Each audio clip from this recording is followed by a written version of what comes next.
The following occurred after Jimmy from NASA dropped off Jacob and Drew back at their apartments, right after their appearance on the Monster Island Film Vault episodes, where they helped review the Cameron Winters trilogy of Godzilla the series.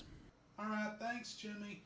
And Jacob, I'll see you here in the next couple of days to review Lupin. All right, bye.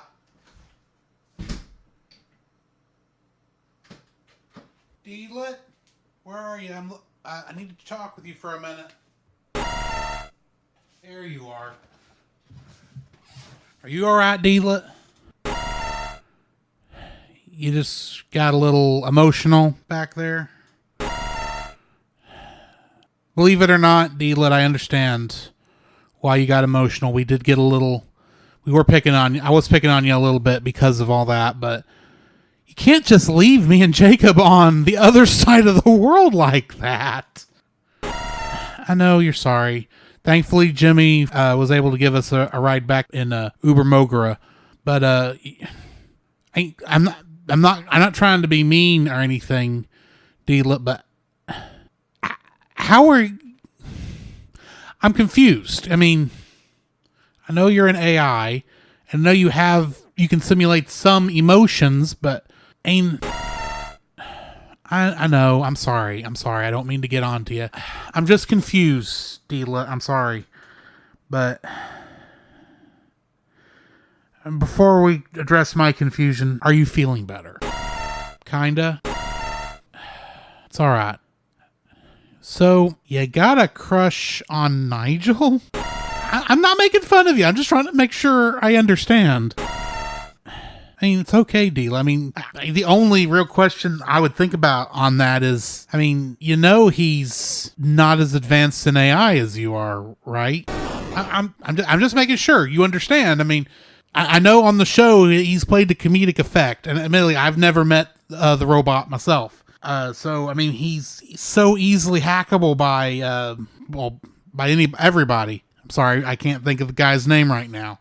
I'm not trying to dissuade you, Deedlet, but it's very easy to get a crush on somebody that it's not likely you're going to meet. I'm just saying, keep your expectations in check. And I'm sorry for getting mad at you, Deedlet. I'm just gonna have to ask you not to leave us on the other side of the world again, especially since we'll be going back there, later this year. Talk about Mighty Morphin Power Rangers the movie, but we'll talk about all this later, Deal. I just want to make sure you're okay. All right. Hey, that was a long trip back. I'm going to go take a good long shower and probably lay down and go to bed, or maybe watch something silly on TV. In fact, actually, Deedlet, you know what? How would you like for both of us to sit down and watch some Record of Lodoss War? How's that sound? All right, we'll do that right after I get out of the shower. Okay, Deedlet. I'm gonna go hit the shower. Be right back. The Cellcast is recorded in front of a live streaming audience.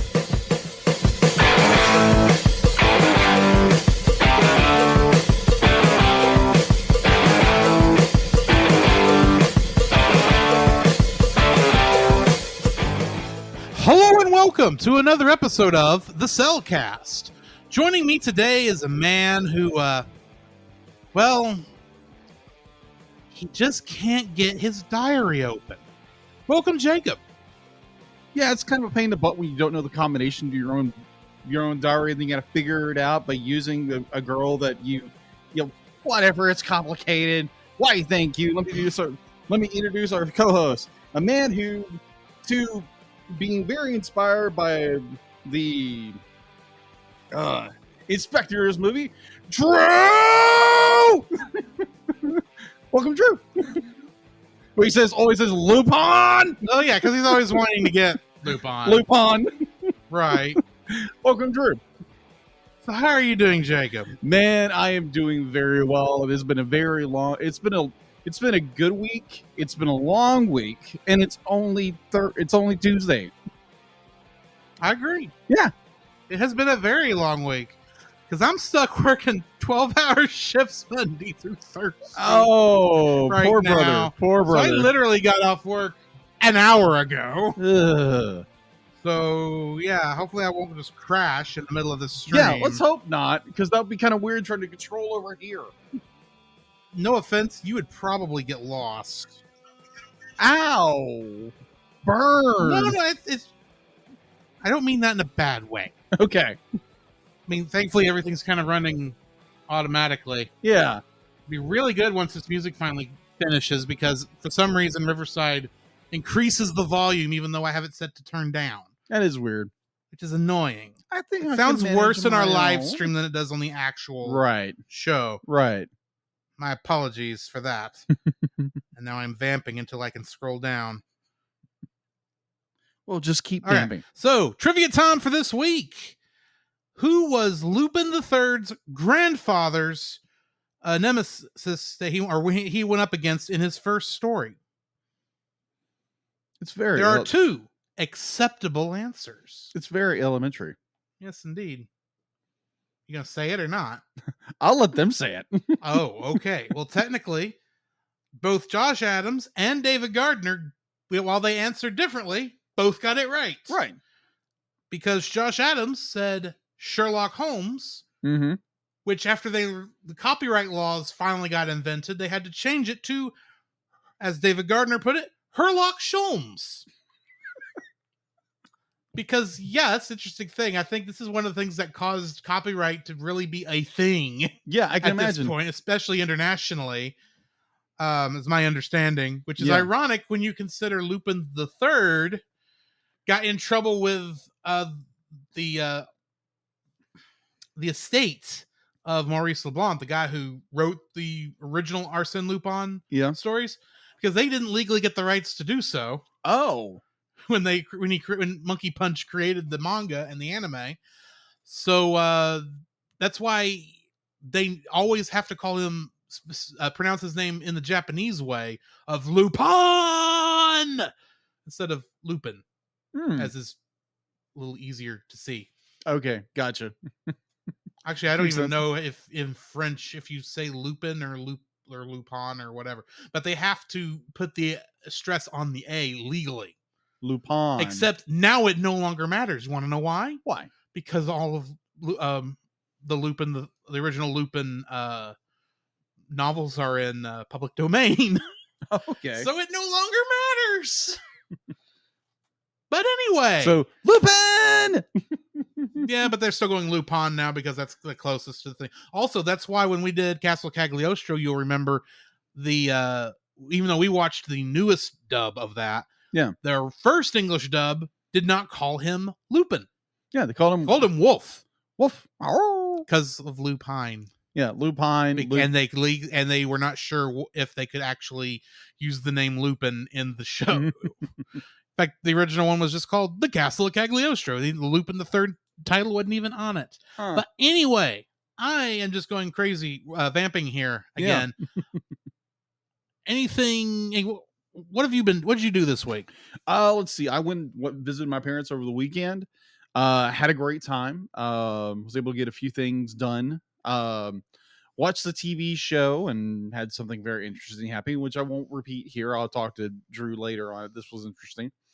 Really? Yes, it was very interesting. I'm not going to tell you guys because that's a little weird.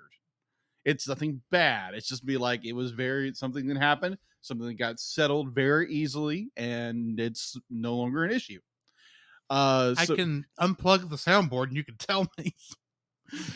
I'll tell you later. Okay. All right. So just there again, something weird happened. Nothing bad, just weird. Either or. Let's see. Got a few things rearranged my apartment. I am this week's going pretty good. It's been a long week. I'm going bowling with my girlfriend this Saturday, and then next Saturday we're going to a Stars game, or in more case, the Dallas Stars hockey game. Ah, yeah. The Friday after. Well, this Friday is not the Sonic movie. It's next Friday. Yeah. Okay. Never mind. Yeah, it's gonna be this Saturday. Right, but we're going to be watching it on the Friday, the Sonic movie on the Friday, right? Yes. That's what I thought. Yeah. Anyway, back on track. When are we ever on track in this show? What's a track? Yeah, exactly. Oh, I know what the track is. That's what those trains go by over exactly. here and interrupt our show in the middle of. Or it's this. Trek. You want me to smack you, don't you? Yeah, just pull a Will Smith on me. Come on. Whack! Man. Which, that by was the funny. way, we realize because of current events, we are going to have to review Madagascar soon. Yes. If you don't know because Chris Rock and Jada Pinkett Smith are both in that movie. yes. All 4 of them, I believe. Oh my gosh.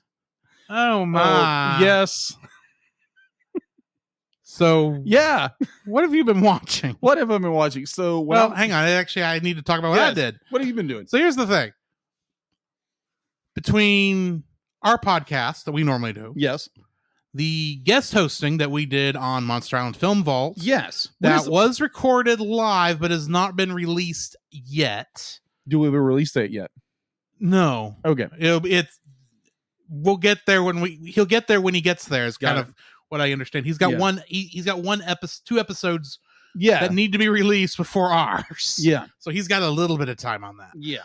But we had that, plus at the very last minute, I got pulled onto Com Talk by Geek Devotions, one of our fellow Culture Box members, to review Godzilla versus Mighty Morphin Power Rangers, number 1. Actually, there was no morphing sequence in the book. What? Or at least in the first episode? No. Is she what? There was no morphing sequence. The Green Ranger is already morphed before the story begins. Okay, interesting. The others teleport, or we see them not morphed, but then they teleport in and they're morphed. Between scenes, they morphed somewhere off screen. Huh. Maybe they're saving that for the last one when somehow Godzilla morphs with them. I don't know. The turtles did it. Exactly. That's why I can't just say, oh, it's not going to happen that way. But hey, right. actually, more than likely, somehow the Zords are going to combine onto Godzilla as they fight Mecha Godzilla, I guess. I don't know. Find out in 5 months. 4 months, whatever. Lizard Zord. No, I mean, technically, Dragon Zord is Mecha Godzilla. He's based on Mecha Godzilla. Very true. So, anyway, that's neither here nor there. Other than that, other than working 12-hour a day, it's been a normal week. What have you been watching? Well, before that, you mentioned the Com Talk podcasts. And I keep thinking, it's like, when are they going to do the Godzilla versus Power Rangers animated movie? Because that will be freaking epic. Oh, you mean when are they going to make Godzilla versus Power Rangers? Yeah. Do you know how hard that's going to be? Yeah. Legally? Hard. The comic book, I only barely probably squeaked away with it. Yeah. It's never going to happen. Oh, you never know. You got to get Toho and Toei, who owns the Super Sentai, who technically owns most of the Ranger suit designs. Then you got to get Hasbro on in this, and then you got to get I don't know, but probably some other people. I can't think right off the top of my head, because you're not bringing in the comics unless you're going to adapt the comic book. So then you have to get both Boom Studios and IDW to go along with it. That's already 5 people there, and that's if you're just adapting the comic they're doing now. I mean, the visual comic alone would be horrendous. Unless it's already figured out. I don't know how they're getting away with the comic book, to be honest. But yeah, it's never going to happen. I thought it'd be. But as a certain bird in a certain mouse movie once said, "Never say never." True. Ironically, also by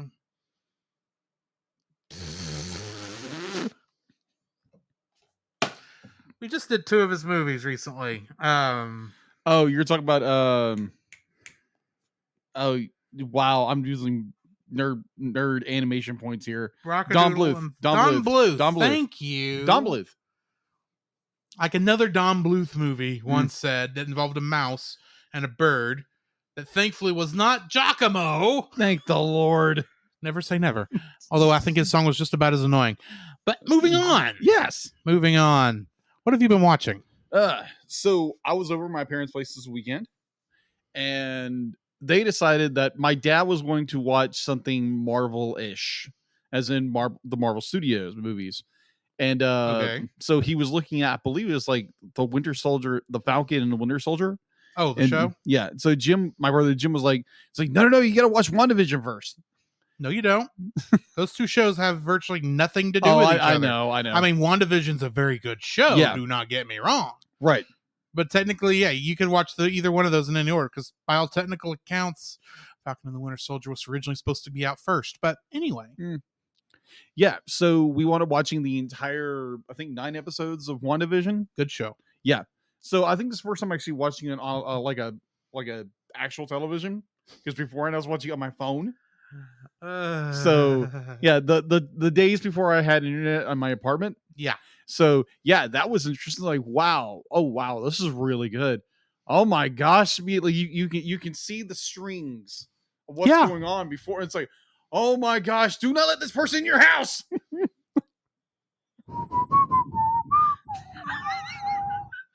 No spoilers if you have not watched. That was not a spoiler. That was just a melody line whisper. Oh, I know that.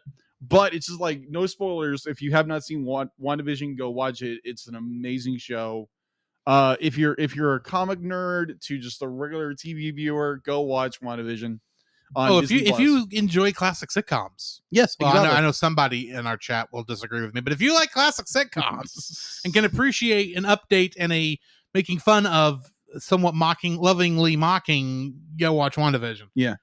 But anyway, all right. So we watched that, and as I was doing my notes, because I've been trying to go through this series because I loved it when it came on.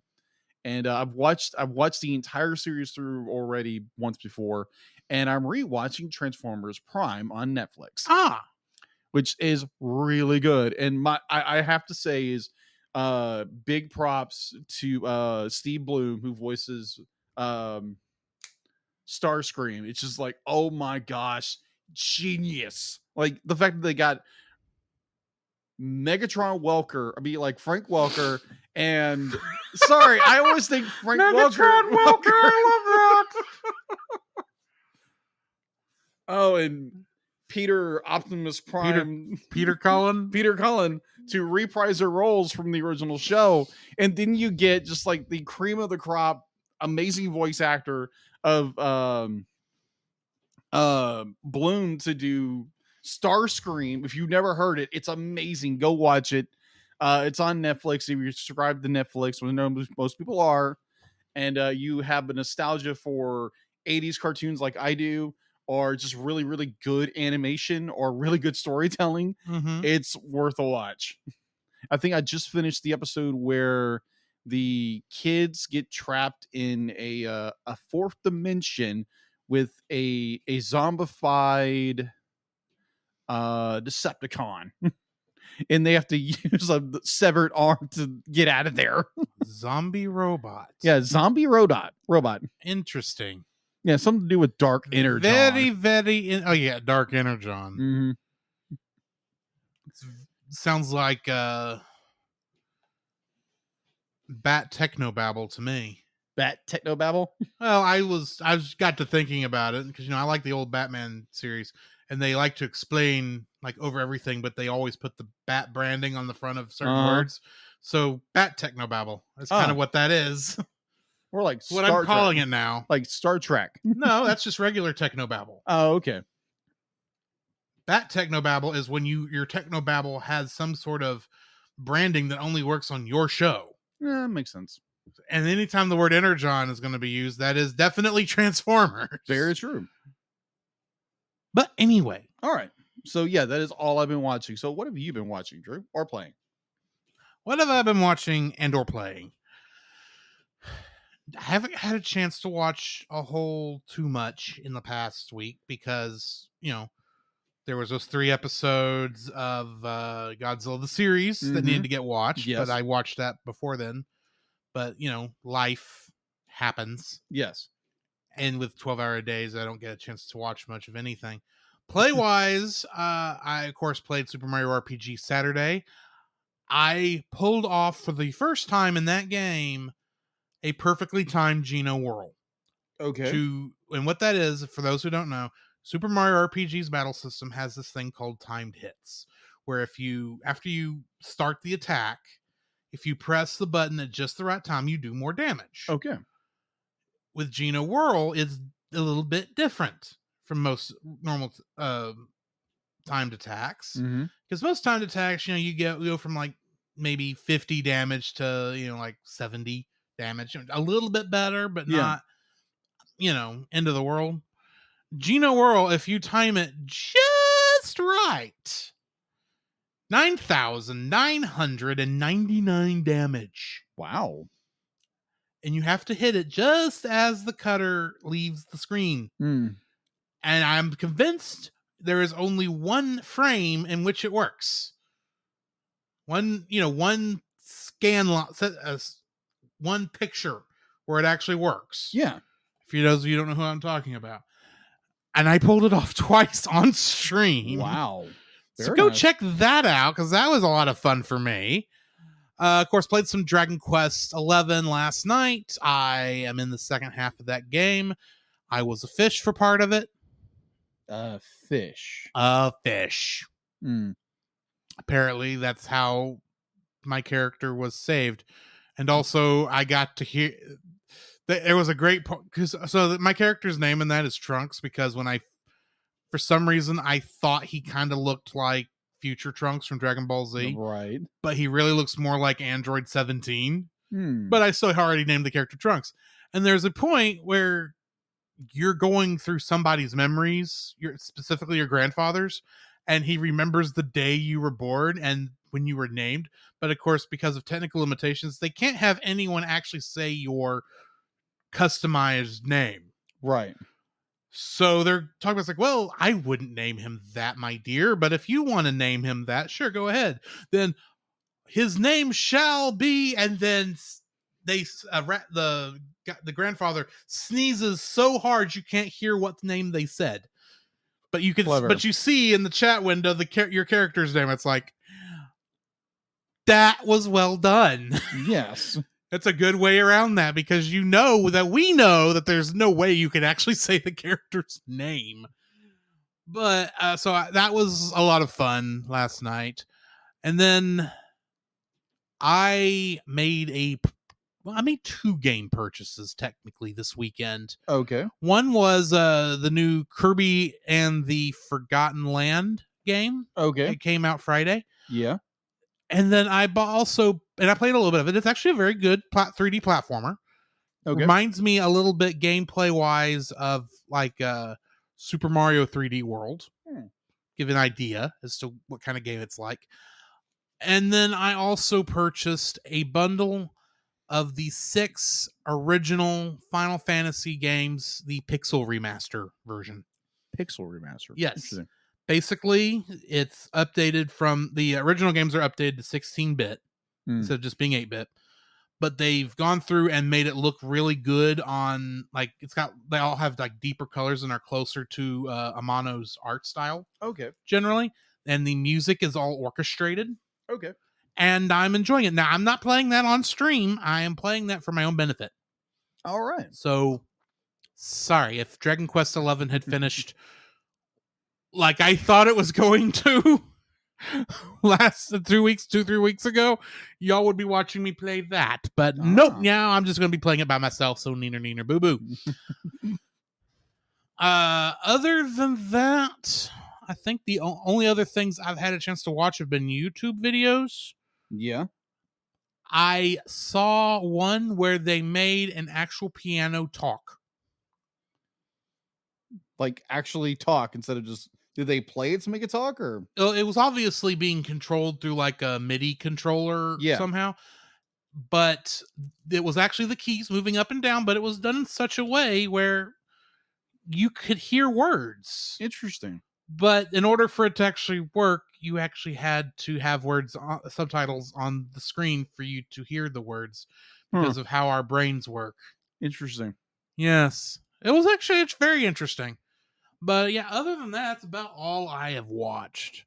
I got you. So what do we got in the news besides Chris Rock smacking or getting smacked by Will Smith? So speaking 15 years after Madagascar 1. So good segue. So the Oscars, the Academy of Motion Pictures, also known as the Oscars, presented its 29th event Sunday afternoon, March 27th, broadcast on ABC and live stream on multiple platforms from the LA Dolby Theater in Hollywood. Mm-hmm. All right, so Encanto won favorite animated feature film for directors and producers.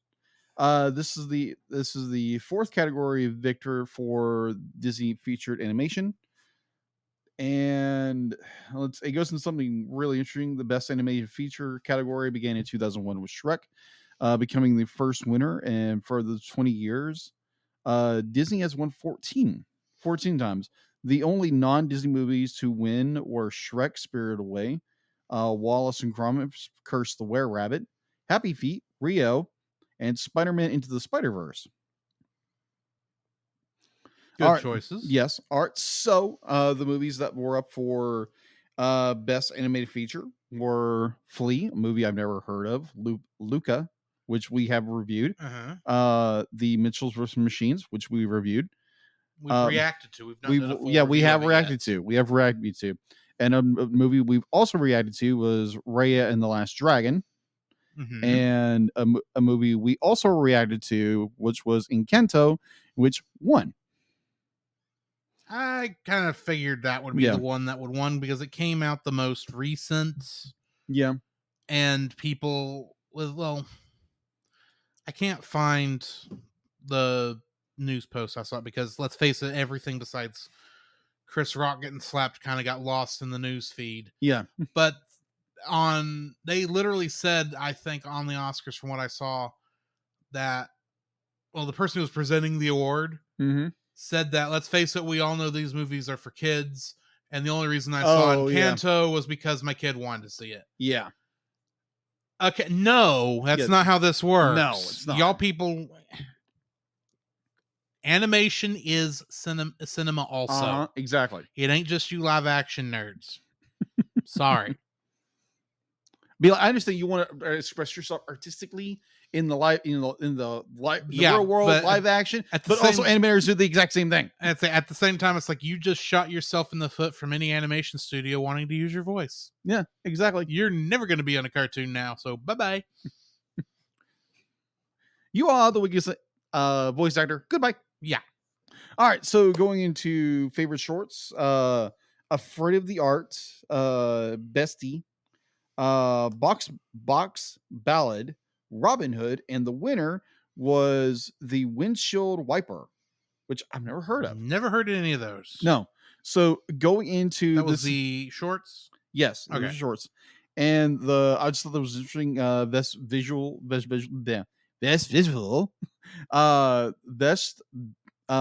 visual effects was Free Guy. Haven't seen that one. No Time to Die. Good movie. I know you saw it. Shang-Chi and the Legend of the Ten Rings. Good movie. Spider-Man No Way Home. Good movie. And the winner was Dune. Also a good movie. Yeah. Which I need to watch. Yeah, you do. Hopefully it's not 3 hours like the original one. In a snore fest. It is 3 hours and it's only half the movie. Oh, okay. Because the other half will be coming out later. That's true. So the problem of them rushing the ending is not going to be an issue this time. That is true. Whether or not you fall asleep, that's another matter. That is. And the only other bit of news, a very faithful listener to our show, Heather Morgan, caught my attention with this one. Apparently, it's the 20th anniversary yesterday of your favorite game. I never said it was my favorite game franchise, but it is definitely one of my favorite game franchises. Exactly. So much Kingdom so Hearts. that there's one Keyblade on the back wall over here. And yeah. Would you believe, though, that in a recent Mickey Mouse cartoon that came out, I saw that Mickey's Keyblade, specifically Kingdom Key D, makes an appearance in a box of Mickey's belongings that Minnie's getting ready to throw out.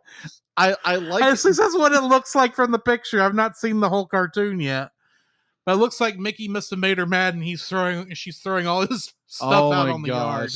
So I mean, like it's so unique because be like how big of a fanboy, how huge of a fan he is of Kingdom Hearts, that he knows what Keyblade it is. Hey, it's Mickey's Keyblade. He only ever had 2. Okay. Correction, 3. Okay. And yes, I could tell by looking at it which one it was, because it's literally that one back there, but with the colors inverted. Okay. Gotcha. Anyways, that was interesting. So happy 20th anniversary to Kingdom Hearts. One day we will have to get back to that playthrough. Yes, we will. Or eventually they'll make an animated series out of it and we'll review it. Really, I don't know why Disney hasn't hired some anime studio to make this yet. Yeah, come on. Come on, Disney. Other than the story is downright, and I don't mean this into the pun, it's going to sound like goofy. Yuck. It's going to be downright goofy. But anyway. Oh, I did forget. I think it was like late last week, before I went to go visit my parents, I was watching Chip and Dale Rescue Rangers. So that's always fun. Yes. All right. So we're ready to get into the spoiler-free section of this review? Yes. Lupin the Third, the First. Obviously, this is my first viewing of the film. And literally the only other Lupin the Third stuff I've ever watched has been Castle Cagliostro, of course, because we did that back as our first movie of Miyazaki month, way back in November of 2019. And I have watched a couple episodes of Lupin the Third Part 1, the first series, which unfortunately is, from what I can tell, is still only available subtitled. But c'est la vie. Right. Lupin the Third is just fun to watch. And it's one of those things where I don't know if there is an entry out there I would not suggest. Oh, okay. But this is definitely a fun one. I'm not sure how well it works in 3D, but I still enjoyed it. It was still a very fun movie. Yeah, agreed. So where did you watch it? I watched it on Amazon. I rented it for $5. Wow. Okay. That's where I watched it. And I think it was worth it. Okay. All right. So also, this is my first viewing of Lupin the Third, the First. It's a weird name. Yes, it is. So I thoroughly enjoyed it. Sat down, relaxed, made myself a steak, ate dinner while eating while watching this movie. Yes, and it was very enjoyable. Minus I was playing it, and I watched on an Apple TV, an Apple TV app, and I'm watching it, and it's in Japanese with English subtitles. I'm like, what in the world's going on? You picked the wrong one. No. Let me finish. So I'm sitting there. It's like, what is going on? Because I go back to the menu, and it's like it's in English. It's the it's the G Kids distributed. I'm like, okay, so why is it still in? And then I'm like, wait a minute, let me go to settings on the app. And sure enough, it's on odd. It goes to it defaulted to the Japanese version. It defaults to its standard. So I just switch it to English, and it's like, oh, okay, thank you. See, that was the funny thing about Amazon, because I brought it up and it listed 4 entries. Okay. I don't remember what the last 2 were, other than I think they were.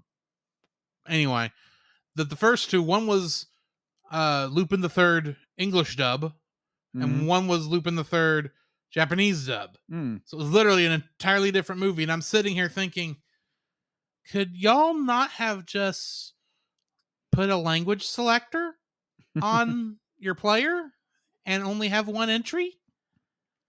Because what would have happened if I'd accidentally got the Japanese version, rented it for $5, and ended up having noted it was the English version?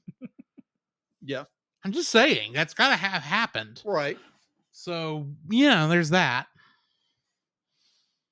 I'm sure that's just something Amazon never, ever thought they'd ever have to worry about. Probably not. But anyway. Yeah, so I found the movie very enjoyable. It was a lot of fun. There's little issues here and there. Now, granted, be like the animation style is so well done in trying to emulate 70s anime animation. exactly. So yeah, there's little foibles here and there when it comes to it, but overall, I really enjoyed it. It's really worth a watch. It's there's parts of it, it makes you think. It makes you think for a minute, but it's like, oh, okay, that's what they're doing. Oh, you feel really bad for this character by this point, and it's like, ow. Well, except if it's the character I'm thinking of that you're referring to, I had it figured out in the first 5 minutes when I realized this person was a major character. Yeah. Oh, and, I did and too. not just a random background character. Yeah, I knew that. It's like, oh, I bet I know who this how all this is connected. And right. Guess what? I was correct. Yes. But anyway. So it was more when the character discovered this revelation about herself. Yeah. It was like, oh man. See, I went to so much trouble I knew it fairly early on. So much trouble to not even reveal a gender, and you just go ahead and pop that out. Yeah. But anyway. Either or. We're in the spoiler-free section. Trying not to spoil. That is true. But anyway. It could be another female character in the movie. Oh, yeah, because it's definitely going to be Fujiko. Yeah, it's definitely the Fujiko. one who's been in like every single Lupin the Third thing. Spoiler alert, it's Fujiko. Yes. She's secretly a princess. You never knew this was coming. Dun, dun, dun! Actually, there is one that's about her called The Secret of Fujiko Mine, and I don't know what it's about. But it focuses on her. So, yeah. Anyway. Interesting. Are you ready to jump into the spoilers before we get too far into this? Yeah. All right.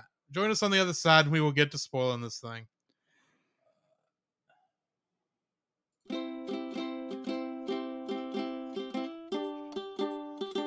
Don't forget that you can download? Don't forget that you can... Don't forget that you can listen to us record the podcast live every Tuesday over on our Facebook page, The Cellcast, our Twitch channel, The Cellcast Gaming, and on YouTube at Cellcast. Also, don't forget to join our Patreon if you would like to support us monetarily. At $1, you'll get our everlasting thanks. At our $5 tier, you can get some artwork from Jacob. And at our $10 tier, you can get bloopers for every episode we've released that I've remembered to release them for.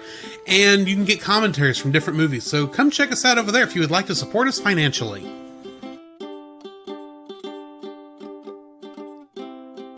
Every other week, join the Retro Rewind Pod as they travel back 15 or more years along the entertainment space-time continuum in their mission to review movies and games, establishing what is still worth your time today.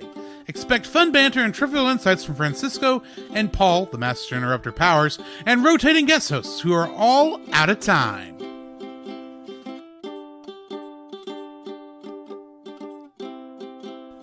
Do you like Star Wars? I don't just mean the original trilogy. Along with that, I mean the prequels, the sequels, the anthologies, the animated shows, and of course, who doesn't like Baby Yoda? Well, if you've been in the fandom for any length of time, you know how toxic the fandom can get.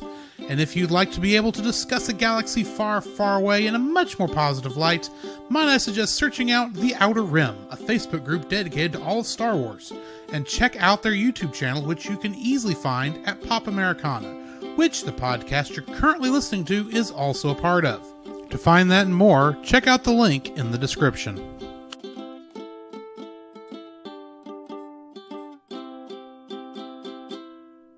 The following is a spoiler-filled review for the movie Lupin the Third: The First. Listener discretion is advised. Lupin the Third was written and directed by Takashi Yamazaki, who also directed Dragon Quest: Your Story. It came out last year, I think. Okay. Of course, it's based on the original characters created by, and I'm not kidding on the name here, Monkey Punch. That is the pseudonym for the creator,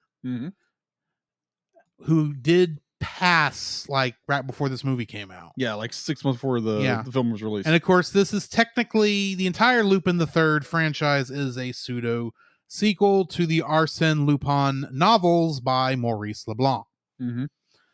Cast included Tony Oliver as Arsène Lupin the Third, and way back on Mighty Morphin Power Rangers, specifically season 2, he was the voice of Saba. Really? Yeah.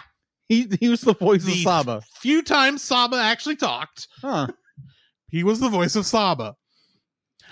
Richard Epcar was the voice of Daisuke Jigen. And in the Bang Zoom dub of Dragon Ball Z, aka the original dub also of Dragon Ball Z, he was Captain Ginyu. Oh, okay. Ginyu Force. Yes. Lex Lang is the voice of Goemon Ishikawa the 13th. And additional voices. And in the Crash Bandicoot series, he's the voice of Dr. Neo Cortex. That series' main villain. Gotcha. Michelle Ruff voiced Fujiko Mine. And she's the current voice of Luna in the Sailor Moon series over here. Really? Yeah. Doug Erholtz played Inspector Koichi Zenigata and additional voices. And he was Vega in Street Fighter V. Laurie Heems was the voice of Letitia. And in Pokemon Sun and Moon, the movie, the TV show, she was the voice of Lily, the main girl character on that one. Okay. The Misty, I believe. Oh, okay. But I could be wrong because I didn't watch much of Sun and Moon. But anyway, I know the character is also in the games Pokemon Sun and Moon, but they're not. She's not voiced there. So anyway, David Brimmer was the voice of Lambert, and he was also the voice of Makoto Yamamoto in The Irresponsible Captain Tyler. Oh, okay. I found an excuse to bring him up. Oh my gosh. I love that show. Paul Gouillet voiced Gerard, and in League of Legends, he voices a character named Urgot. I apologize to all the League of Legends fans for probably mispronouncing that name. And then Mark Thompson was the voice of Bresson and additional voices. And he was the voice of the Pokedex in Pokemon. Oh, okay. And if I'm not mistaken, he's also like the narrator of like 90% of the Star Wars audiobooks. Huh. Okay. Interesting. Kingdom Hearts connections. Richard Epcar, the voice of Daisuke Jigen in this. He is also the voice of Ansem, Seeker of Darkness, Xehanort, and Terra Xehanort in Kingdom Hearts. Yes, those are all separate characters, technically. Doug Erholtz, who was the English voice of Zenigata, was also in Kingdom Hearts, was the voice of Leon, aka Squall. And Michelle Ruff, who was Fujiko in this, was additional voices. In the Japanese version, however, Koichi Yamadera was the voice of the Japanese Zenigata. And in Kingdom Hearts, he is the voices of Beast, Genie, Mushu, Sebastian, Jacques, Stitch, and Donald Duck in Kingdom Hearts. And he's also in Super Smash Bros. Ultimate, the voice of Mew and Marshadow. Nice. Kaisuke Namikawa was the voice of Goemon Ishikawa the 13th. And in the Japanese version of Kingdom Hearts, he was the voice of young Ericus.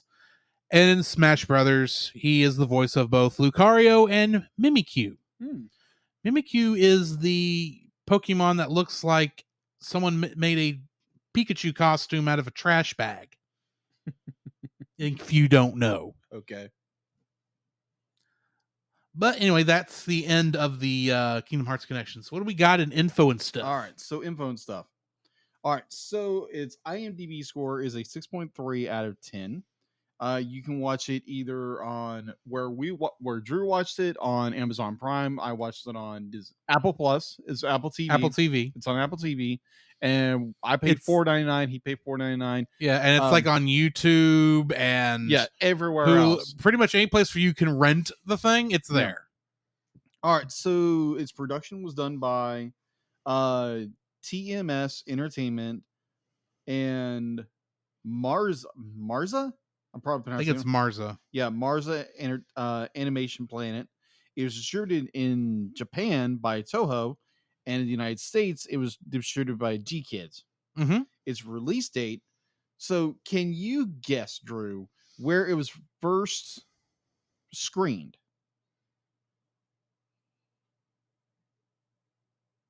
I saw this somewhere, Mm-hmm. and I don't remember. I just know it didn't. It was the only theatrical showing it got because of COVID. Thanks, COVID. I don't remember. France.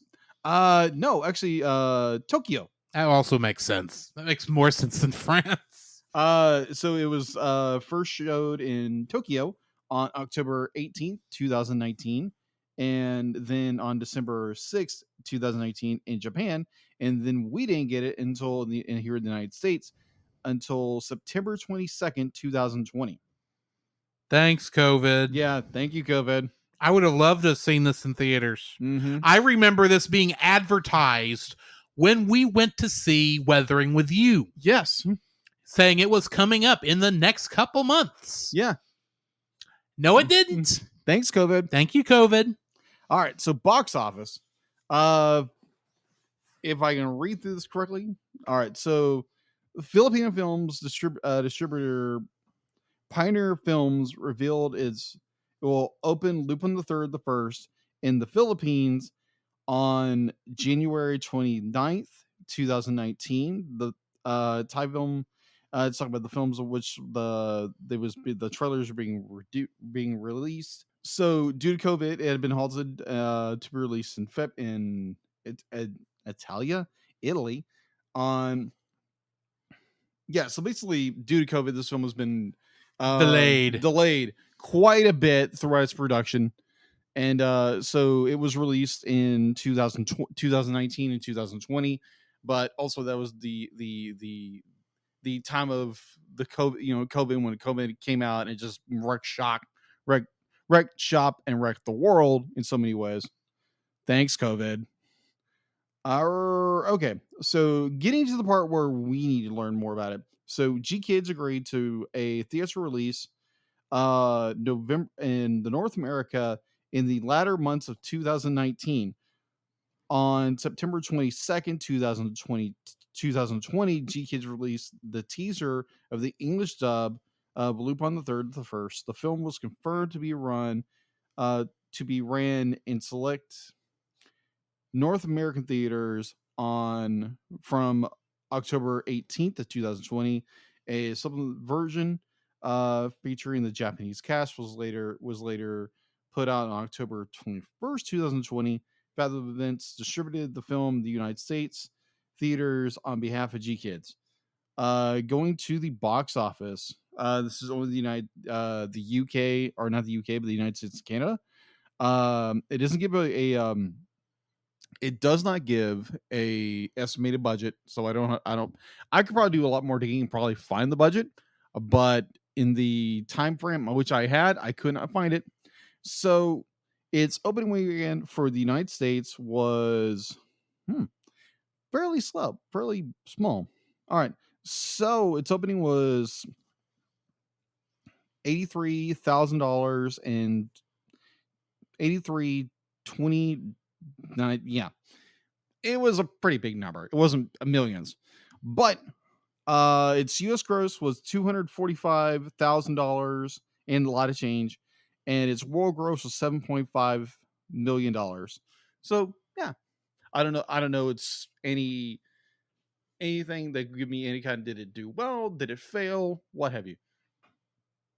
But going home release. The DVD and Blu-ray of the film was released in Japan on June 3rd, 2020. A deluxe Blu-ray edition was released with a cover in the style of the I'm probably going to pronounce it. Berstrom Diary, the diary which is in the movie. The edition included over 100 pages in the style of the diary. For G Kids and Shout Factory, the winter DVD release commented on was released on December 15th as a digital HD version. Followed on January 12th, 2001, the Blu-ray DVD combo pack was released. A Steelbook edition of the Blu-ray combo pack was also manufactured with additional limited edition offers of a 18 by 24 lithograph while supplies last, a limited rerun of the film distributed by G Kids is planned, which we can still see in the theaters if you want to, is planned for the 29th through the 31st of August, 2021. That is assuming it is anywhere near here, as most of the Fathom events have not come back to this area. That is true. Which is annoying. Yeah. So I don't know if there's any sequels in the in the pipeline right now. So that's it for info and stuff. All right, getting into the summary. In Nazi-occupied France, archaeologist Professor Bresson entrusts his heavily trapped diary and an amulet containing the key to the book to his family. The diary is purported to be the guide to an immense treasure called the Eclipse, which a group of Nazis working for Ahnenerbe is seeking. Bresson is killed by the arriving Germans. His family escapes but is chased down by Ahnenerbe Professor Lambert and ends up in a car crash, which only the infant daughter survives.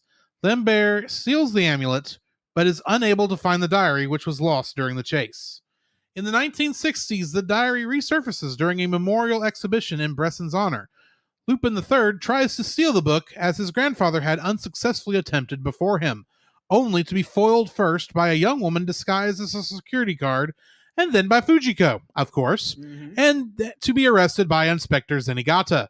On his way to prison, Lupin is sprung by his friends Jigen and Goemon and sneaks into the home of the fake security guard, a prospective archaeology student named Letitia Lambert. He presents a medal identical to the one stolen by Lambert, which his grandfather had left him. Letitia contacts Lambert, her adoptive grandfather, who ordered her to steal the book in the first place. Lambert tells her to bring Lupin and the amulet to him, in exchange for sending her to Boston University to study archaeology. Fujiko delivers the diary to a group of Ahnenerbe fugitives looking for the Eclipse, among them Lambert and their leader Geralt. However, Geralt quickly discovers Fujiko's duplicity and has her detained.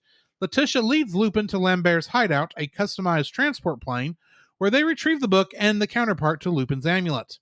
Lupin succeeds in opening the diary, and the two learn that the Eclipse is a power generator left behind by a highly advanced lost civilization and is hidden in the ruins of Teotihuacan. Isn't that Mexico City? Yeah. Tenochtitlan, then. Because that word I know how to pronounce. Knowing Letitia had led him into a trap, Lupin willingly surrenders to Geralt and Lambert. Fujiko uses Lupin as a diversion to escape on her own. Lupin sneaks back into the plane and eavesdrops on Geralt and Lambert, learning in the process that they are seeking none other than Adolf Hitler, who reportedly faked his death and escaped to South America during the fall of Berlin, and is now intending to use the eclipse to resurrect the Third Reich. When Letitia, who has overheard the conversation, confronts the two men, Geralt throws her out of the plane, snatching the diary and the amulets back. Lupin jumps after her, and he and Letitia are then rescued by Fujiko, Jigen, and Goemon. Left stranded, Lupin summons Zenigata to his location and steals his Interpol helicopter. Zenigata manages to get back on board, and after learning of the stakes, he teams up with Lupin's gang and Letitia to thwart the villains. During a stopover, Lupin reveals to Letitia that he has deduced her to be Bresson's granddaughter and that Lambert adopted her only to get his hands on the diary and the eclipse. He also discovers that his grandfather had actually helped Bresson find the eclipse, but afterwards trapped the book to prevent the eclipse from falling into the wrong hands.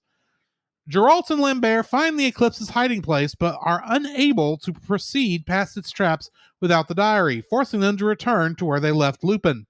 Exploiting their absence, Lupin's team makes it past the obstacles, but are forced to discover that their enemy's retreat was merely a ruse to clear the path to the eclipse. Lambert and Geralt activate the eclipse, which carries them and Letitia back to the surface, but Lupin's team intercepts them before they can escape, scuttling Lambert's plane. Lambert uses the eclipse to get the plane to fly again and activates a micro black hole to finish off Lupin's team, believing them dead. And drunk with power, he claims the device for himself and incinerates the diary.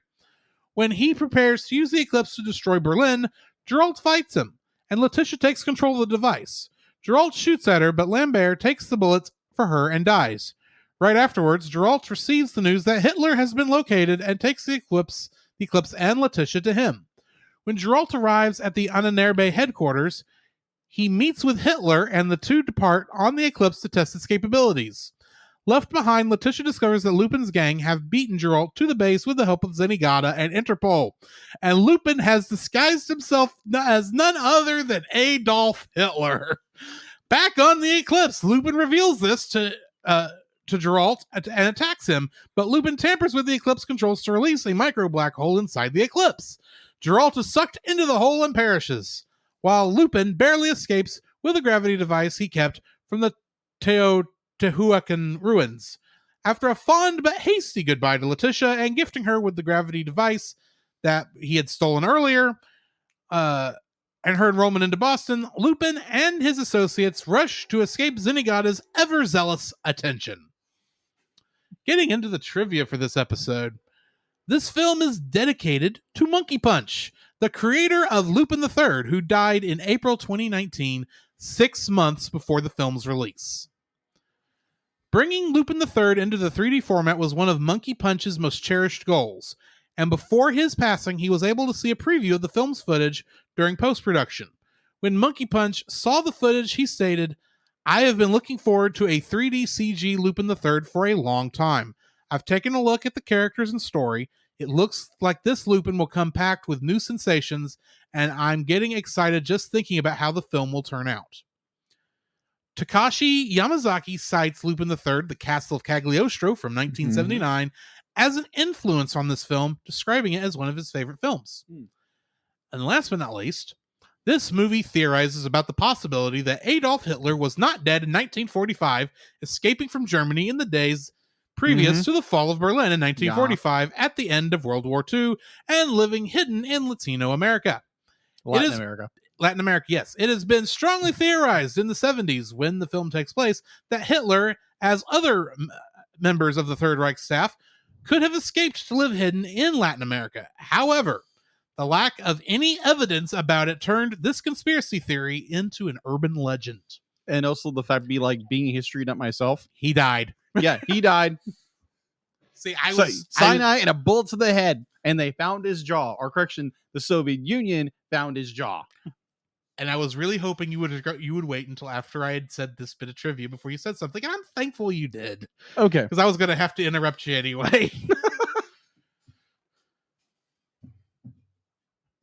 I just realized something. Did I mention who played Adolf Hitler earlier? No, you didn't. Because there was someone who played him. Because it wasn't Tony Oliver. Yeah, I gathered. It didn't sound like Tony Oliver. Hang on, I'm going to bring this up right quick. It's like, so who played the Führer? Hitler was voiced by River Kanoff. River Kanoff. Yes. Okay. And he is also voiced... hang on, I'm bringing it up. Hi, Neko. We're just talking about Hitler right quick. Yeah. Come in at a great time. Yeah, it's history. Come on. Don't get me started. Okay, in Pokemon, he's the voice of Obama Snow.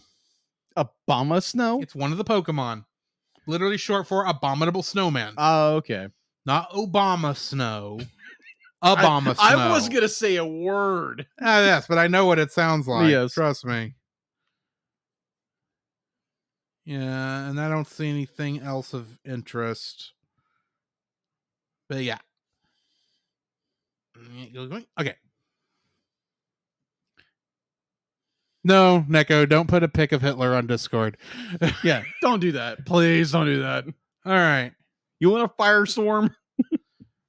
That is actually the end of my things. Wow. So, yeah, likes and dislikes. All Your right. first like, my friend. Oh my gosh.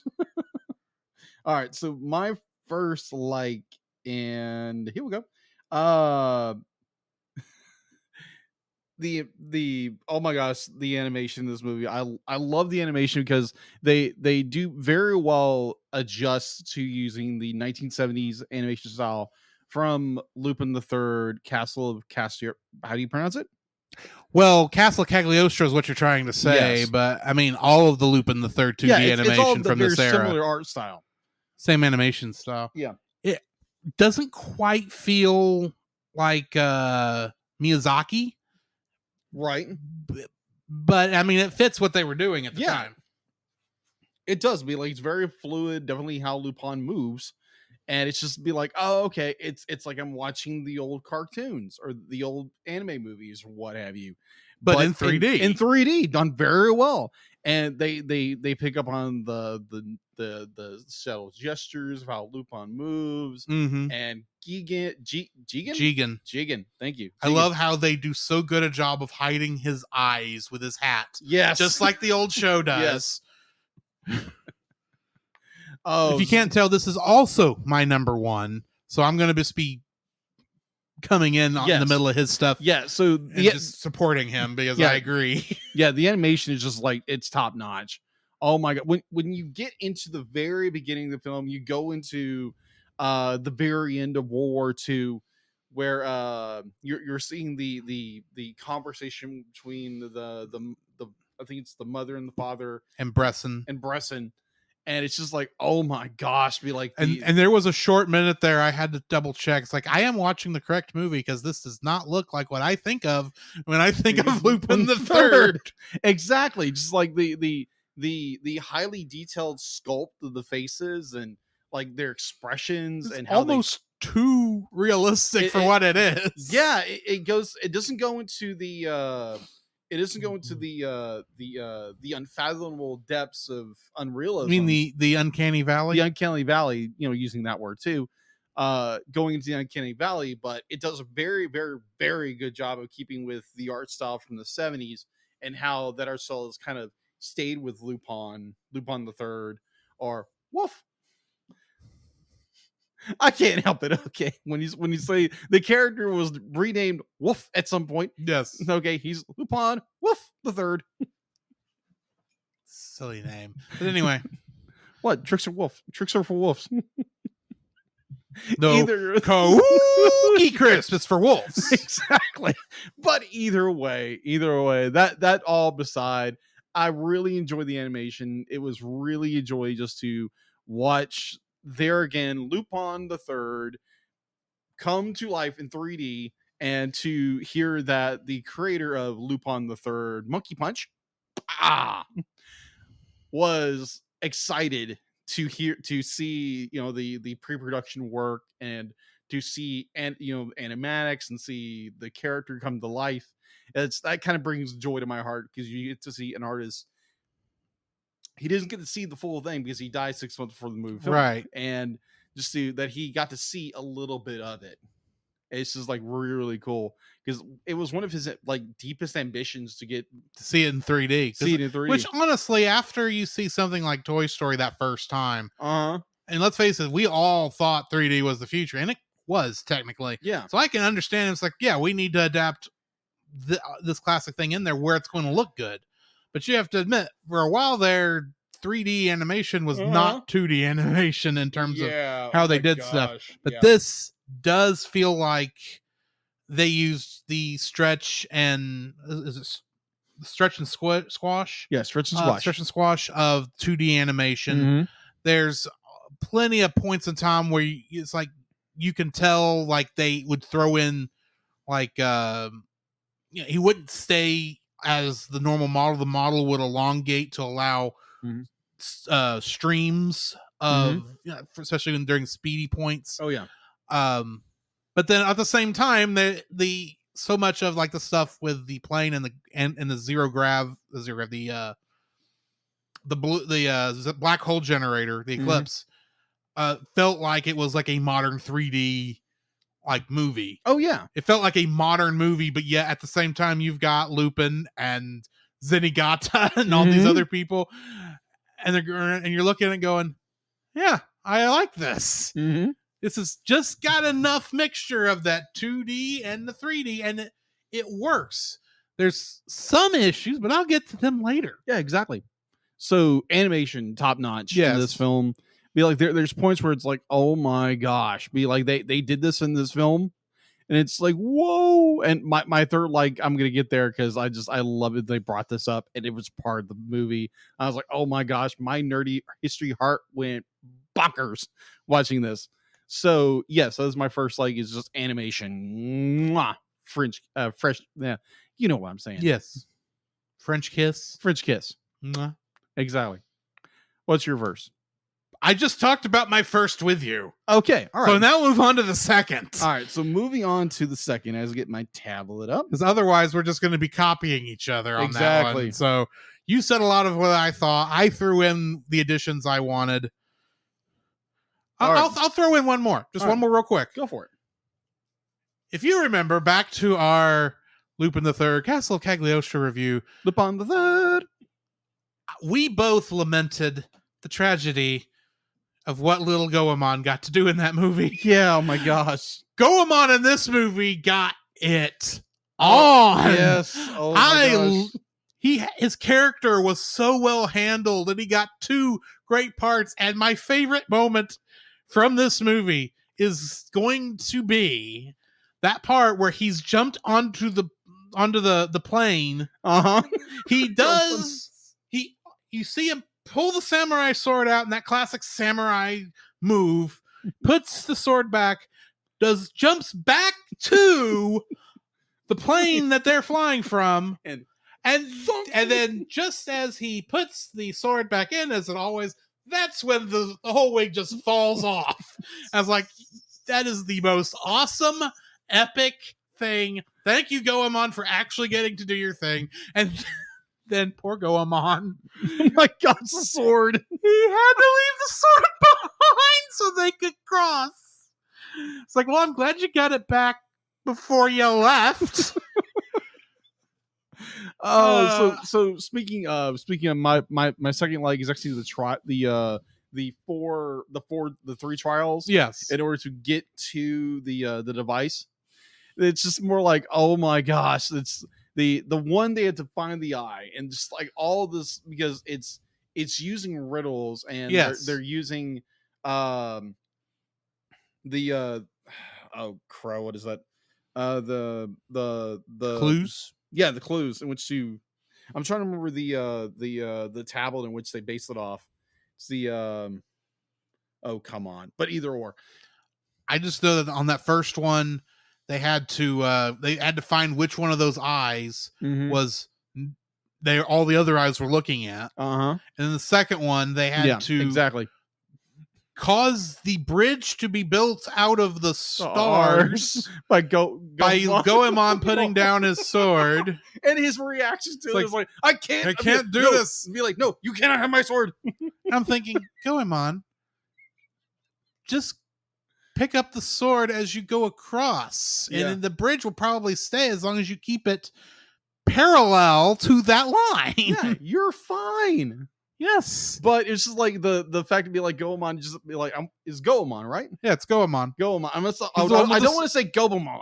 It's Goemon. Goemon Ishikawa the 13th, also based on a Japanese equivalent of the gentleman thief that Arsène Lupin technically created, but actually also based on a historical character named Goemon Ishikawa. Really? Yes. And other information I learned from a video game. All right, so be like, and then you get to the third and final one, where it's, because there again, like the two psychic characters, Goemon and Jigen, yeah, Jigen, really don't get to do a whole lot Except I love Jigen's voice, but he's got this really, really cool, amazing voice. I just really love his. Yeah, who does his voice again? Richard Epcar. Richard Epcar. It's I just like I just hear that and I'm like, oh my gosh, it's Jigen.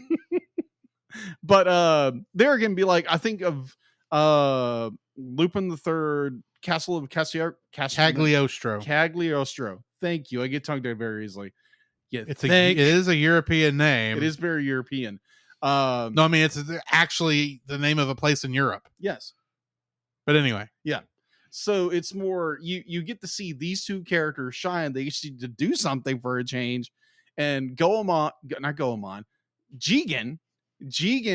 is like, how are we going to do it? And so it's Lupin trying to figure it out because he's very a genius character and he's a gentleman thief.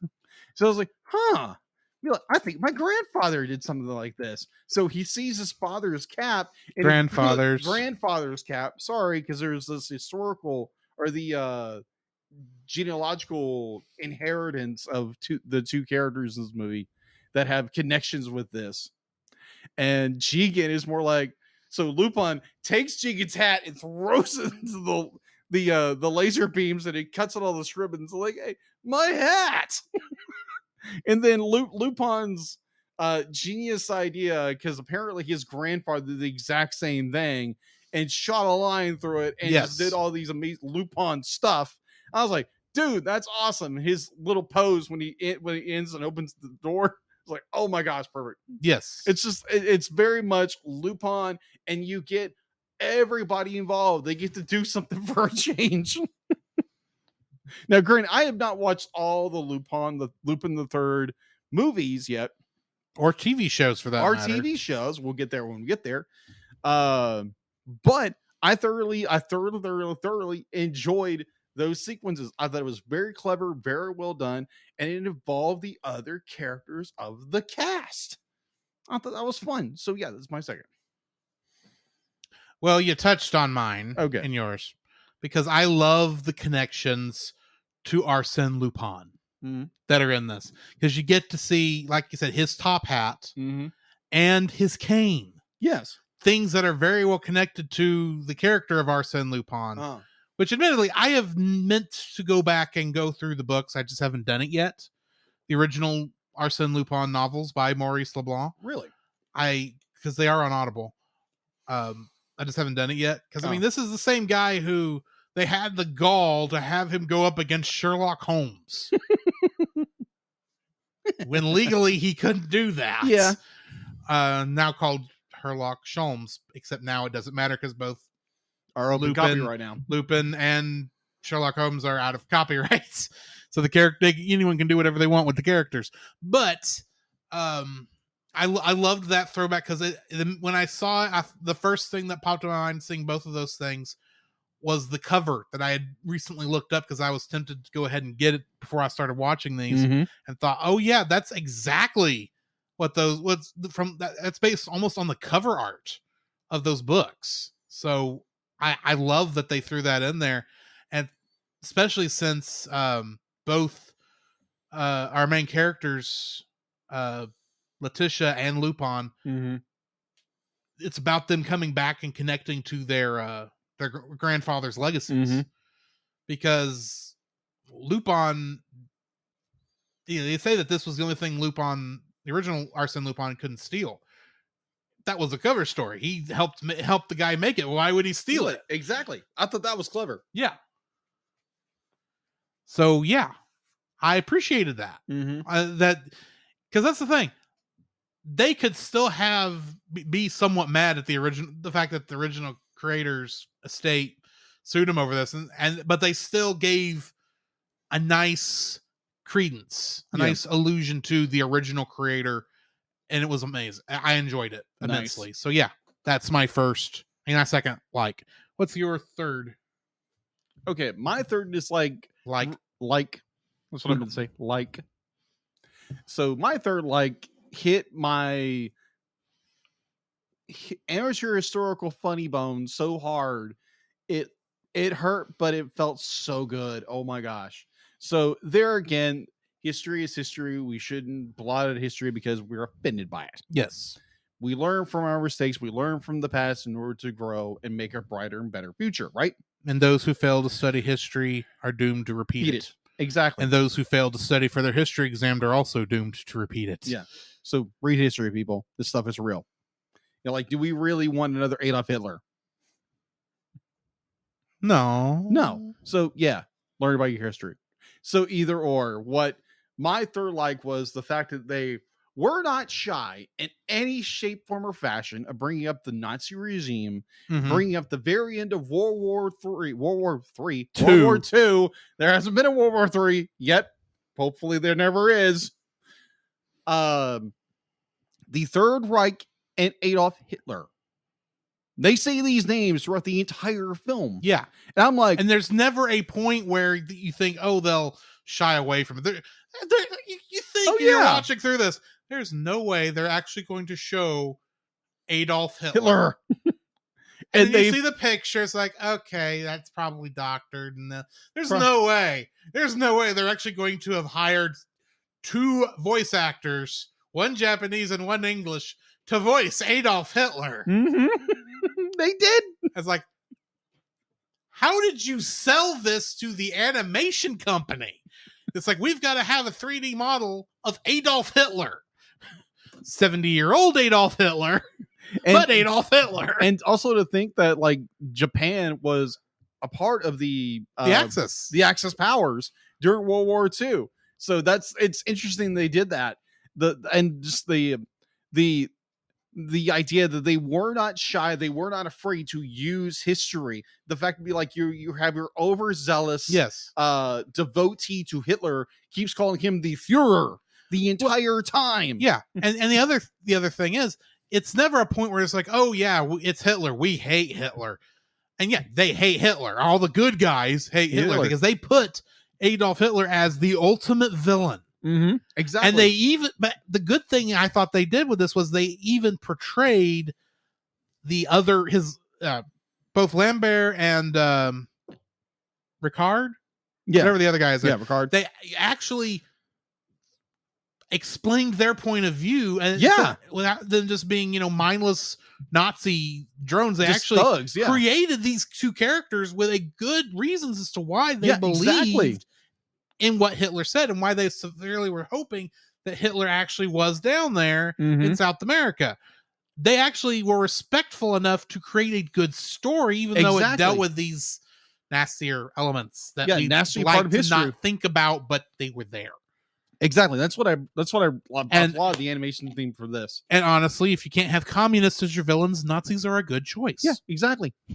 And it was just like when they finally get down there to where Adolf Hitler is, I'm like, oh my gosh, they did it. They made an Adolf Hitler character sitting in a wheelchair, which makes sense. It makes sense. It makes sense. And the whole time I'm sitting there, I'm thinking, is that really Adolf Hitler? And I don't know at what point I realized that had to be Arsène Lupin the third. But I know I realized that before they got her back to realizing that Zenigata and the crew are there. As like, I knew before it was even implied that had to be Lupin in the thing. As the whole time, because I know at some point I recognized it, and it's like, oh, this is gonna be good.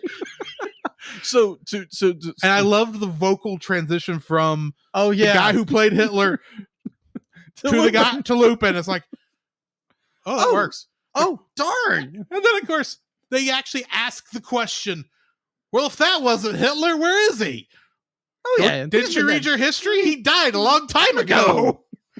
Like, of course he did. Oh, okay. So the point where Lupin reveals himself, he's not Hitler, he's actually himself, because he's a master of disguise.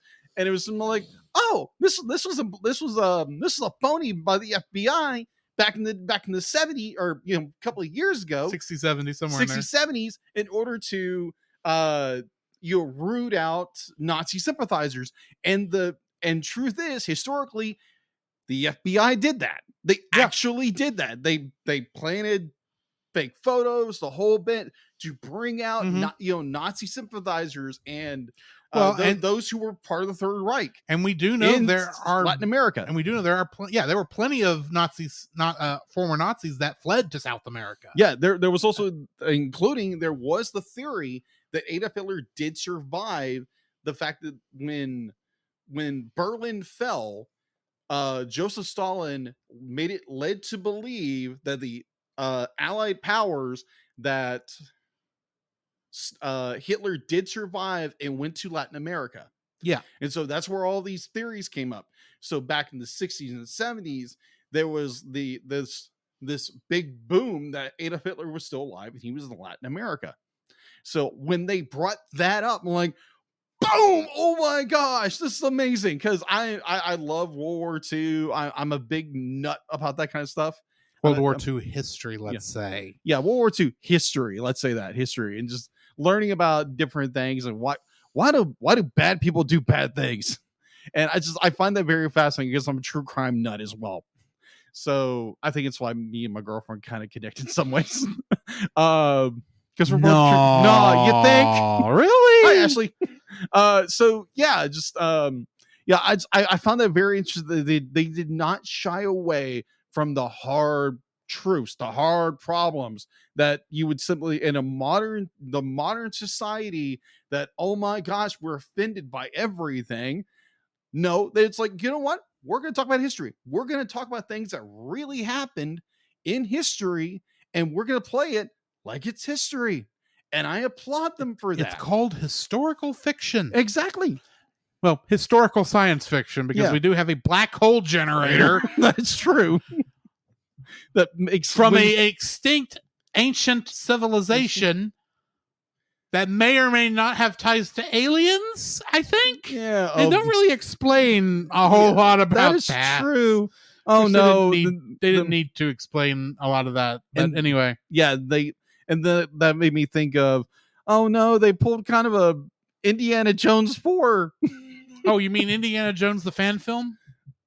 Yeah, whatever. The movie. Yeah, that's what I mean. The movie that doesn't exist. Yeah. According to a certain retro rewinder. Okay. You know, Indiana Jones and the film that shall not be named. Apparently. Actually, I don't care. There's a reason the phrase nuke the fridge exists now. That's all I'm going to say. Exactly.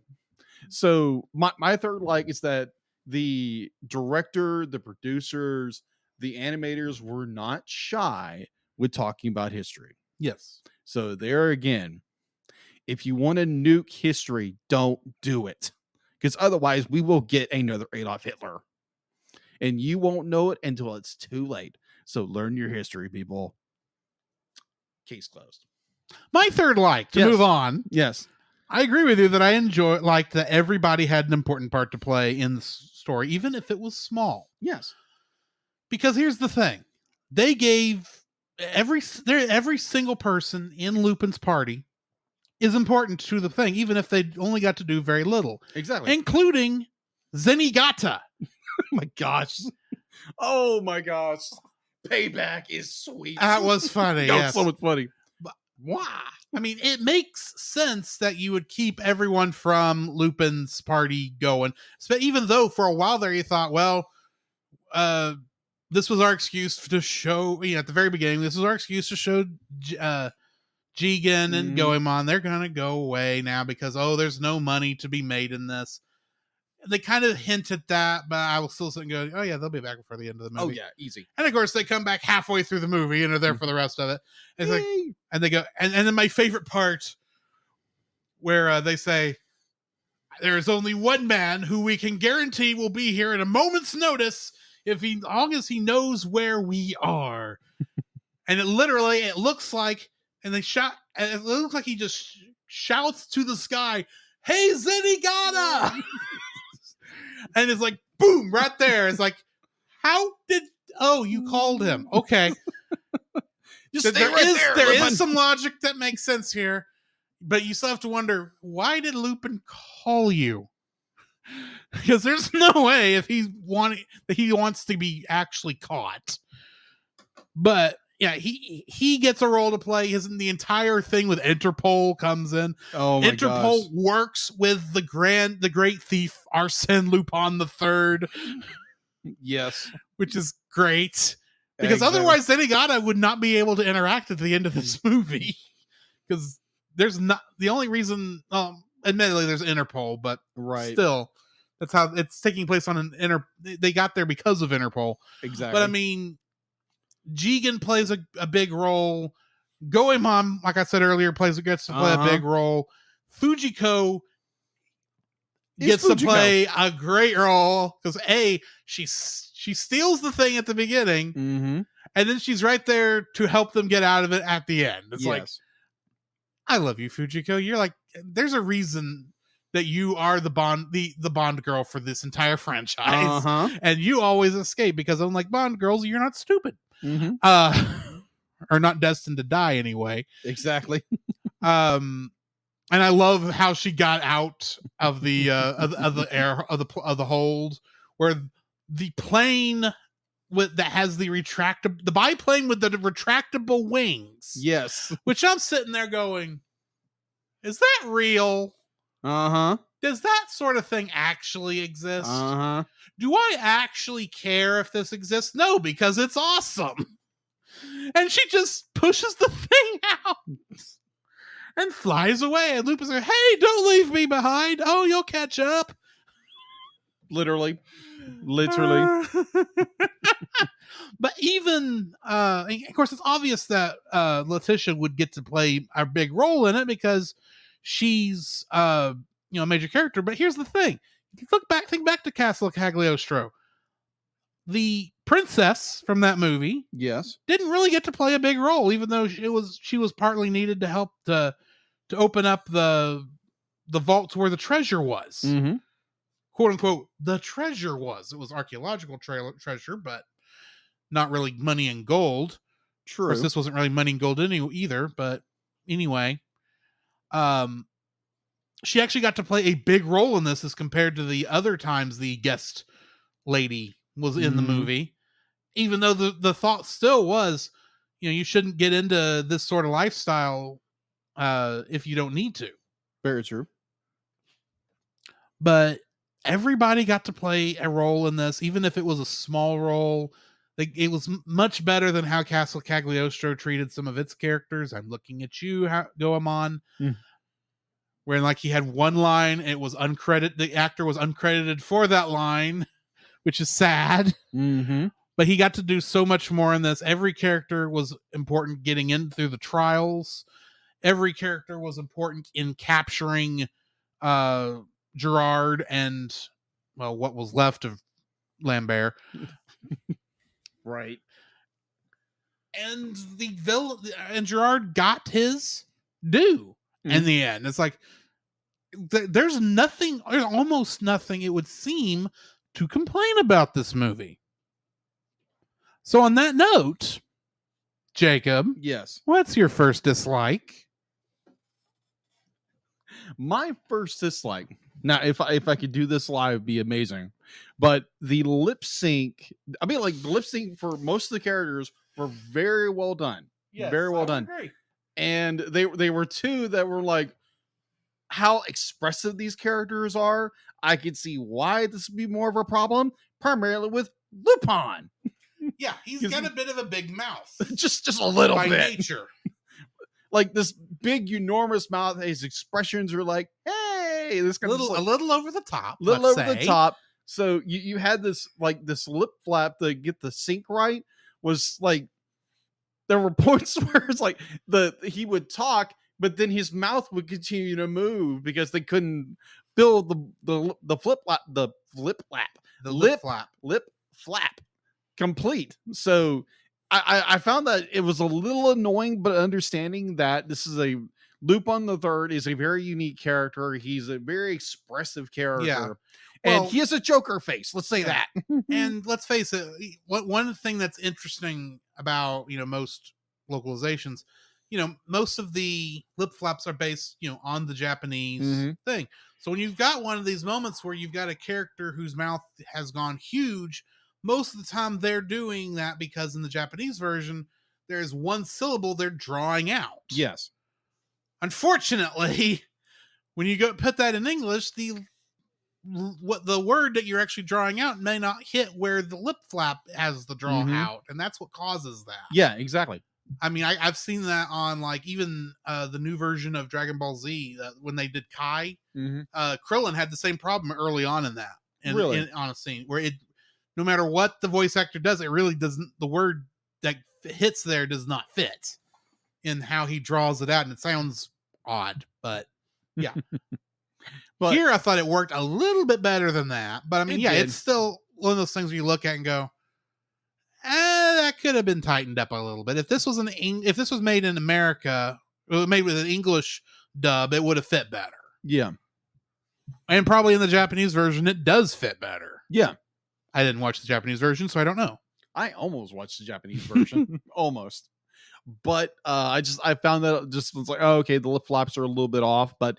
There again, you're talking about, very expressive characters, definitely with Lupin, and his expressions are more extremely animated. So, yeah, I give it a pass, but at the same time, it's just more like there again, like Drew said, be like it could have been tightened up a little more, but overall, I still enjoyed the Lupin as a character. But yeah, it's my first dislike. What's yours? My first dislike is the fact that the art style that they used for this, its translation into the 3D, along with some of the animations, reminded me of a 3D TV show from like the early 2000s, and not in a good way. Okay. You know the TV show Jimmy Neutron, Boy Genius? Yeah. And how if you pause in just the right spot, well, sometimes when the characters move, it really feels like they're giant mascot heads. Yeah. There's some moments of that throughout this entire movie. I can see that. Both with the original Monkey Punch characters and the new characters. Yeah. Where it's times just like because of the big heads and the expressive faces, it sometimes feels like the head is not really animating with the mouth movement sometimes. Okay. There are moments where it's like, oh, the budget didn't allow us to do this correctly with the technology we have. Gotcha. The effect we're going for, but we're trying. And I say it has this Jimmy Neutron effect because it reminded me of that show where, some of those animations, while it was good for cheap television, leave much to be desired. In terms of style. Yeah. This doesn't get quite that bad. Yeah. But there are moments where I look at it and go, I kind of wish this was tightened, like I said earlier, tightened up better, or you allowed the heads to have more elasticity in order to actually do what you're trying to do, but you can't let it do that because your heads are all have to stay the same size. It doesn't quite fit sometimes, and that's really what throws me off. So yeah, it's that mannequin, not mannequin, but that mascot head issue. I gotcha. That, other things have had in the past. Looking at you, Sonic the Hedgehog. But anyway, not the movie, the games. I gotcha. What's your second dislike? All right. So my second dislike, there again, it's trying to translate the 70 style Lupin the Third animation style to a 3D environment. And sometimes, definitely when you're dealing with a fully rendered, very almost hyper realistic scenes, and you have character like Lupin moving around, who moves like a monkey. He does move like a monkey. So sometimes it doesn't really jive. Yeah. It's like in some cases where it'd be like he's moving and like G gonna move, or like all these other characters, they move and be like, they move like the characters like they did in the animation. So it's, like, I don't know if they, did it on 2s or 1s back then, but I presume it was on twos. Back then, it probably would have been on 2s. Yeah. This is my second dislike also, so I'm going to kind of talk with you on this. Yeah. the problem here isn't that the animation isn't smooth, or it's too smooth or anything like that. Yeah. It's the fact that this look, while it looks good in 2D, doesn't translate to 3D very well. I mean, there's points in time where Lupin's walking around with his arms at like 90-degree angles because that's how the character walked in the animation, in the cartoon, in the original show. Yeah. And I look at it and go, that doesn't quite work. Or there's some times when, like, when Zenigata is, shouting Lupin, Yeah. and his legs are at awkward angles for real life, Yeah. but would have fit fine in a 2D show. Yeah. It's obviously that's what they're trying to replicate. Mm-hmm. It doesn't quite work in this environment. It's Right. the art in the art style and the animation style in places almost don't gel correctly, which is odd when you consider both the art style and the animation style is trying to be reminiscent of the previous shows and the previous movies. Mm-hmm. And I don't know if it's perhaps, admittedly, we talked about, how the other characters have a more realistic look than the Monkey Punch characters. Yeah. I wonder if they'd have kept more of a looser animation style with everybody, if it would look better. Yeah. And it would fit better. But yeah, that's that I think that's what that issue is. All right. So my third and final dislike of this film would be a lot of your background characters. Definitely if in Inspector Zenigata, Professor Zenigata, in Zenigata's Inspector Zenigata. Yes, his name. You said professor, so Yes, I thought you were about to talk about Bresson. No. But be like, you have like these background characters. Be like the thugs that are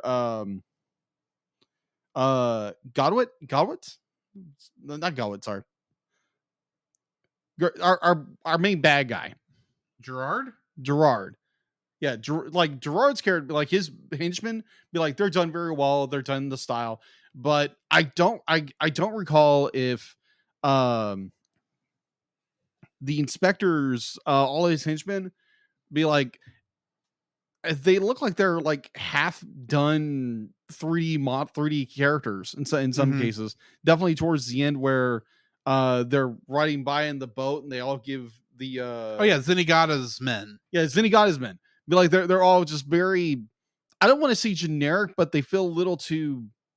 They are generic. They're supposed to look generic. Yeah, that's true. But also the kind of the same way that like they look a little too plasticky. And there's certain points where like fabric, definitely Lupin's jacket in so many cases look like it's a plastic jacket, which is weird because it's supposed to look like smooth leather. Yeah, reflective leather almost. Yeah, but in that same way, be like definitely like how it's lit and maybe how the folds work, because maybe it's how it's textured. It looks like plastic. So sometimes, and then it looks great in others. Yeah, but it's weird looking when you consider that these are more cartoony characters, but then you have these semi-realistic textures on their clothing. I mean, it's weird. I don't know a better way to put it than that. Yeah, I would agree with you. It's like I said, it's what I was talking about earlier, where it seems like they're trying to be both realistic 3D and cartoony at the same time, and it doesn't quite work. You need to either go all one way or all the other way. Exactly. So yeah, it's just I'm not saying you need to do like into the Spider-Verse where it's 2D characters kind of in a 3D environment for the most part, but or at 2.5D, but here it's almost like it's 3D. Yeah, for what it is. Yeah, in some cases, yes. But anyway, yeah. So just those were all little nitpicks about this film. Just to me, they were nitpicks. Yeah. And there again, I still thoroughly enjoyed this film. Oh yes. What's your third dislike? So this is also a nitpick. They talked about how that black hole generator, and they definitely show it off as a weapon throughout the whole film. Oh yeah. You know what? They only just barely literally mention at one point that it could be used to create unlimited energy. Yeah. But what in that setup looked like they could use that to power anything? That is true. What is the tail going and just sticking to things and power it up? Well, no, I mean, I would assume that you would be using like the energy from the black hole, like the Yeah. gravity, to like run a generator of some kind. Yeah. If you could replicate the technology, you could, because if you could use that black hole energy in a very, I'm assuming in a very controlled environment, Yeah. I can see how it would do that, but there is nothing in the way that's set up that tells me that it was ever intended for anything but a weapon. Mm-hmm. And I don't just mean that, the aliens or whomever created it. I'm sorry, this looks more alien than It does. ancient civilization It that does. somehow was more advanced than the current civilization. That sort of thing never gelled with me. So I'm going with aliens because that really fits this better. Indiana Jones 4. Shut up. They never really, it's not that just that the aliens maybe only use this as a weapon. It doesn't look like the animators ever thought of this device as anything more than a weapon. Yeah. So how am I supposed to use this to power electricity? Yeah, that's true. Electricity generation or any other form of power generation. And maybe not the black hole generator part of it. Maybe there's got to be some sort of power source in there that if they can study it, maybe. But they don't ever talk about that. The idea that it could be used for that is mentioned very briefly in one scene near the beginning. Mhm. And for the rest of the movie, it's a weapon they have to stop from being found. Pretty much. And a part of me goes, let's not do that. If you either, and granted, this may not have been in the Japanese version, but if that line hadn't have been there and it was just this horrible weapon that you got to stop the Nazis from getting a hold of, Yeah. that's all I need. Yeah. I don't need, it could be this weapon. It could be this way to create an infinite energy, power the sun in the palm of my hand sort of thing. I don't need that if you're not going to show that. Yeah. Show how it could be used for that. All you show is how it's a weapon, and you don't really show how it could be anything but a weapon. Mm-hmm. Now, granted, the part that they get to is just the weapon. Mm-hmm. There could have been more in that depending on how it was used, maybe, but they never talk about that. No one even mentions, it's too bad we had to blow that thing up because that could have saved us a bunch of, we could have gone, quit using the fossil fuels and all the pollution of the planet. Yeah, I knew from the very beginning it was just going to be, we're not worthy to have this energy because mankind is never worthy for advancement too fast. Plus, this was a movie made in 2019 about an event that happened in the 70s that obviously did not occur IRL. So you have to explain why it didn't occur IRL. Of course, it wasn't going to work. Exactly. But, and granted, like I said, I think that's the fault of the English translation, but they never go into any sort of discussion of how, or even remorse that they could not use it as an energy source. Okay. Even though it could have been an infinite energy source. Gotcha. From what they said at that one line briefly at one point in the movie. Yeah. But anyway. Gotcha. That's my third dislike, which All right. brings us to the end of our review. So we need to rate this thing. You go first. I'm giving it a 7.5. Really? Yeah. It's the animation stuff that's kind of knocking it down a little because the combination of the animation and the art. Yeah. Because, like I said, they don't really gel very well together. But I enjoyed the movie. And I really am thinking of watching more Lupin the Third when I get the chance. I gotcha. So yeah, that's what I'm rating it, 7.5. What are you rating it? I'm gonna rate it a little higher. I'm gonna rate it 8.5 because I really, really, really enjoy the animation. Even though, there are some, it doesn't really gel with the technology, and there's certain little aspects here and there that are a little a little bit.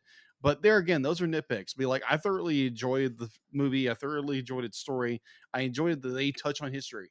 And I love that when people do that about things and not shy away from history, not shy away like, ooh, that was something we want to forget about. No, let's, talk about it. And I really enjoy that. That really brings conversation up and healthy conversations. There again, I'm a history nerd. I'm a very advocate of history, of teaching history, not bleeding it out. So yeah, 8.5. I really enjoyed this film. All right. That brings us to announcing what our next film is going to be. Yes. And as it sits right now, I still need to double check that he's still good with this. But next week, we are reviewing with our good friend Josh Adams. Yes. The film Pokemon Detective Pikachu. Pika. And our trivia question for that one is going to be, approximately how many years have passed between this movie and Pokemon the movie Mewtwo Strikes Back? Jeez. I'm thinking, hold on. Don't answer. I'm not. Don't answer. So I will keep my Pokeballs to myself. Good idea. So join us next week as we get in on that. You have anything else before we end in the show? No, but it looks like never mind. Getting to that, but not in the recorded part. Gotcha. Be lit, be nice. All right. So in the meantime, this has been Drew. This is Jacob. And we'll catch you in the next frame. You can follow Jacob on his Facebook at Jacob B. Heron. His Facebook page, Jacob's Daily Art Corner, where he tries to draw each and every day. His Instagram at Jacob B. Heron. His Twitter at Jacob Heron. And his Letterboxd at Jacob Heron. You can find Drew on Facebook at Drew Dodgen. His Facebook page, Drew's Photobin, to see his photography. His Letterboxd page at ggeorge759. His Twitter at ggeorge759. And Instagram at Drew Dodgen. You can like us on Facebook at the Cellcast Podcast, on Twitch at the Cellcast Gaming, on YouTube at Cellcast, on Twitter at cast_cell. The Cellcast can be found at Apple Podcasts, Google Play Podcasts, Stitcher, Spotify, or anywhere else fine podcasts are downloaded from. Please rate and review us where you found us, and also on Podchaser. Email us at thecellcastpodcast@gmail.com.